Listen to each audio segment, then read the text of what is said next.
호세아 7장 8절로 16절 말씀 함께 봉독합니다.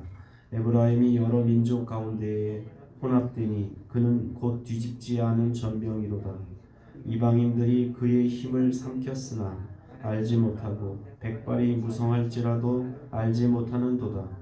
이스라엘의 교만은 그 얼굴에 드러나니 그들이 이 모든 일을 당하여도 그들의 하나님 여호와께로 돌아오지 아니하며 구하지 아니한도다. 에브라임은 어리석은 비둘기같이 지혜가 없어서 애굽을 향하여 부르짖으며 아수르로 가는도다.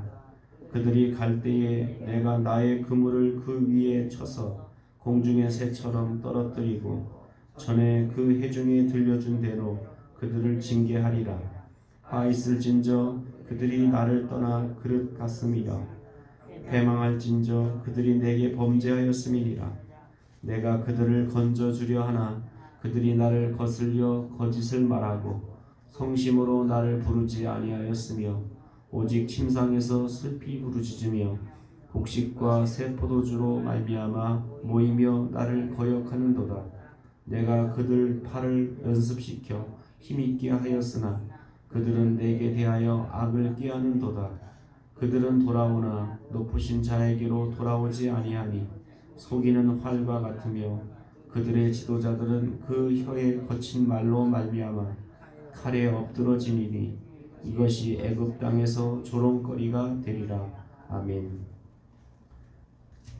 오늘 본문은 북이스라엘 백성들, 특별히 그 중에서도 에브라임에 대해서 책망하시는 그런 내용입니다.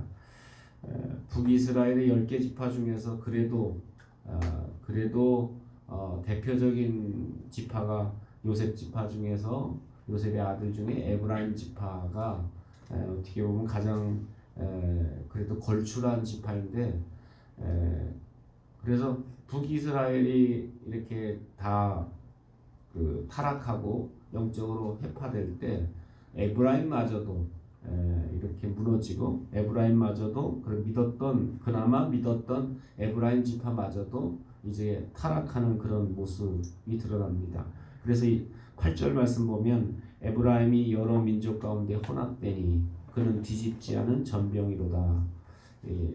에브라임이 여러 민족 가운데 혼합됐다라는 이 말은 이 북이스라엘의 백성들, 에브라임뿐만 아니라 북이스라엘의 백성들이 이런 이방 사람들의 종교, 또 이방 사람들의 어떤 풍습, 문화관, 또 가치, 윤리 이런 것들을 쫓아가서 막 뒤죽박죽이 됐다라는 거예요. 그러니까 이게 하나님 백성인지 세상 백성인지 모를 정도로 겉으로는 하나님을 찾는데, 분명히 겉으로는 하나님 주여 이렇게 찾는데 실상 안을 들여다보면 이게 점집에도 다니고 무당도 부르고 훅하면 세상으로 달려가서 끼욱끼욱거리고, 그래서 이게 도대체 하나님 믿는 백성인지 아니면 세상 백성인지 잘 모를 정도로 이렇게 에브라임이 섞여버렸다. 북이스라엘이 이렇게 뒤죽박죽이 됐다라고 이렇게 말하고 있습니다. 그러면서 그 백성, 하나님은 그런 이 북이스라엘의 백성들에 대해서 뭐라고 얘기하냐면 뒤집지 않은 전병이로다 라고 이렇게 말합니다. 이 뒤집지 않은 전병, 여러분 전병보다 여러분 쉽게 생각하면 여러분 부치기를 생각해 보면 됩니다. 부침기를 할 때 이 부침기를 이렇게 뒤집지 않으면 어떻게 될까요? 밑에는 타고 위에는 안 익어요. 그래서 먹을 수가 없는 거예요. 그래서 뒤집지 않은 전병이라는 것은 한편으로는 하나님을 찾는데 한편으로는 우상을 부르고 있는, 이게 앞뒤가 다르고, 그래서 도저히 이거는 먹을 수가 없는 그런 음식이 되어버린 것처럼 지금 이스라엘이 그렇게 뒤집지 않은 전병과 같이 못쓰게 돼버렸다. 이제는 이건 버릴 수밖에 없는 존재가 돼버렸다라는 것을 말하고 있습니다. 오늘날 우리의 모습은 어떨까? 우리의 모습은 이런 모습보다 좀 나을까? 이런 생각을 해보면 우리도 역시 뒤집지 않은 전병처럼 한편으로는 하나님을 찾고 또 한편으로는 우리의 그냥 급하면 세상 방식, 세상 생각대로 사는 우리들의 모습이 아닌가 그래서 뭐 이렇게 그렇다면 뭐 이게 세상을 떠나서 살라는 얘기도 아니고 우리가 분명히 세상 속에 이렇게 사는데 세상을 떠나 살 수는 없어요. 그런데 세상을 떠나지 않지만 세상 속에 살지만 세상과는 다른 그런 삶을 살아야 될 그리스도인들이 이게 세상과 뒤섞여서 이게 그리스도인의 맛을 내지 못하는, 그래서 마태복음 5장에 나오는 밖에 버려서 사람들에게 밟히는 소금과 같이 그렇게 맛을 내지 못하는 그런 크리스찬의 모습과 같이 이 북이스라엘의 모습이 바로 그런 모습이었다. 그래서 이제 소금이 생각해 보세요. 소금이 맛을 못 낸다면 어떻게 할까요? 그냥 밖에 버릴 수밖에 없는 거예요. 그런 것처럼 지금 북이스라엘의 백성들이 소금 맛을 내지 못하니, 맛을 내지 못하니 이건 밖에 버릴 수밖에 없다라는 것을 말씀하게 됩니다. 그런데 더 큰 문제가 있습니다. 이스라엘의 더 큰 문제는 뭐냐면 선지자를 통해서 하나님께 돌아오라고 했는데 돌아올 생각을 하지 않는 거. 정신 차리라고 하는데 정신을 차릴 생각을 하지 않는 거. 그냥 뭐 누가 뭐라 그랬든 말든 그냥 꼼짝도 하지 않는 거예요. 움직이지도 않는 거예요. 뭐 이런 모습도 오늘날 우리의 모습이 아닌가요? 뭐 아무리 뭐 이렇게 뭐 코로나로 어려움을 당하고 또 뭐 여러 가지 뭐 경제적으로 여러 가지 어려움을 당해도 그 어려움 때문에 이게 하나님이 우리가 잘못 살아서 이렇게 하시는갑이다 하고 정신을 차리고 더 기도하고 더 매달리고 더 하나님을 의지하기보다는 그냥 어려움을 당해도 그냥 거기 눌러 앉는 거예요. 변화될 생각을 하지 않는 거예요. 이게 북이스라엘의 모습이었다라는 거예요. 어려움을, 그래서 하나님이 심판을 통해서 저 아수르를 통해 쳐들어오게 하고 애굽을 통해서 이렇게 쳐들어오게 어려움을 당하잖아요. 그러면 어려움을 당하면 이게 왜 이런 어려움을 당하는가 하고 정신을 바짝 차리고 하나님을 의지하기보다는 어디를 쫓아가냐면 저 애굽을 쫓아가서 도움을 청하는 거예요. 그래서 위기를 좀 모면하려고 하고 또 어려움을 당하니까 또 아수르 쫓아가서 아수르에게 도움을 청합니다. 그래서 이렇게 어떻게 보면 어려움을 당해도 하나님께 돌아올 줄 모르는 이런 이스라엘 백성들의 모습이, 그래서 결국 하나님은 이 돌아오지 않는 백성에 대해서 결국은 너희들이 갖고 있는 재물, 너희들이 갖고 있는 생명조차 내가 다 걷어갈 것이다.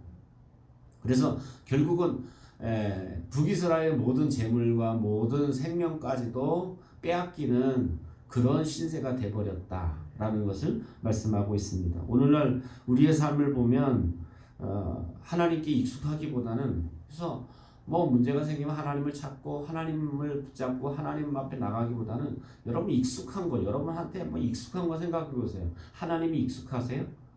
그렇지 않아요. 우리 삶을 가만히 들여다보면 하나님께 익숙한 게 아니라 세상 문화에 익숙하다라는 겁니다. 그래서 세상에 익숙해져 있어요. 그래서 모든 걸 세속적으로 생각하고 또 어려움을 당해도 영적으로 이렇게 하나님 앞에 바로 서려고 생각하기보다는 그저 하나님께 무릎 꿇을 생각을 하지 못하고 어떻게 하면 사람이 누가 안 도와주나, 그래서 누가 안 도와주면 그거 섭섭하고 그거 힘들고 뭐 이렇게 사는 거예요. 그러니까 도저히 하나님을 의지하지 않는 백성의 모습, 그리스도인의 모습, 이런 것이 바로 북이스라엘이 멸망당하기 직전에, 지금 호세아 선지자가 일할 때는 멸망당하기 한 30년 전의 모습이에요. 그러니까 멸망당하기 직전의 모습이 이렇게 어려움을 줘도 하나님을 찾지 못하고 하나님을 붙잡지 않는 그런 정말 구제불능의 모습이었다라는 것을 보면서 오늘 우리가 우리 삶 가운데 나는 얼만큼 하나님을 붙잡고 있고 또 하나님께 익숙해 있는지, 그래서 우리가 여러분이 이렇게 세상에 여러분 방금 우리가 여기서 예배 마치고 밖에 나가면 하나님에 대한 생각과 하나님에 대한 마음보다는 온갖 세상 것을 다 참견하고 온갖 세상 것을 다 여러분의 시선과 모든 마음이 다 빼앗겨 있어요. 그래서 하나님의 마음과 하나님의 생각에 좀 집중하고 그 하나님의 생각을 좀 생각하고 이렇게 살기보다는 뭔가 누가 저기 걸어가면 저 사람 걸어가네, 왜 저렇게 걷네, 왜 저렇게 달리네, 왜 저렇게 뛰네, 이게 온갖 세상 것에는 수없이 이런 마음들이 일어났는데 하나님의 마음, 하나님의 생각에 대해서 좀 잠잠히 생각하고 잠잠히 하나님의 뜻을 기억하고, 그러니까 여러분이 이렇게 예배 마치고도 좀 집에 돌아가면 자꾸 사람과 뭔가 이야기하고 뭔가 눈에 보이는 것 같고 그래서 그러기보다는 오늘 하나님 들었던 말씀을 내가 좀 이렇게 생각하고 그게 여러분 이렇게 마음속에 생각을 안 하니까 이게 남아있질 않는 거예요. 그래서 그냥 온갖 세상 것에 너무 우리가 익숙하다 보니까 그냥 여기 있는 게 하나님 말씀이 여기 남지 않고 자꾸 이게 다 날아가 버리는 그런 모습을 우리가 보게 됩니다. 그래서 하나님 말씀을 좀 더 생각하고 묵상하는 그런 저와 여러분 되시기를 주님의 이름으로 축원합니다. 기도하겠습니다. 말씀을 기억하면서 우리가 하나님 어려움 속에서 또 고통 속에서도 정말 하나님을 더 생각하고 하나님께 더 무릎 꿇을 수 있는 그런 믿음을 주십시오. 또 우리 생활이 하나님을 대적하지 않고 하나님의 뜻에 순복하는 그런 믿음의 삶을 살게 해달라고 기도하고 여러분 자신의 기도 제목을 놓고 기도합니다. 사랑과 은혜가 풍성하신 하나님 아버지, 은혜와 사랑을 감사드립니다.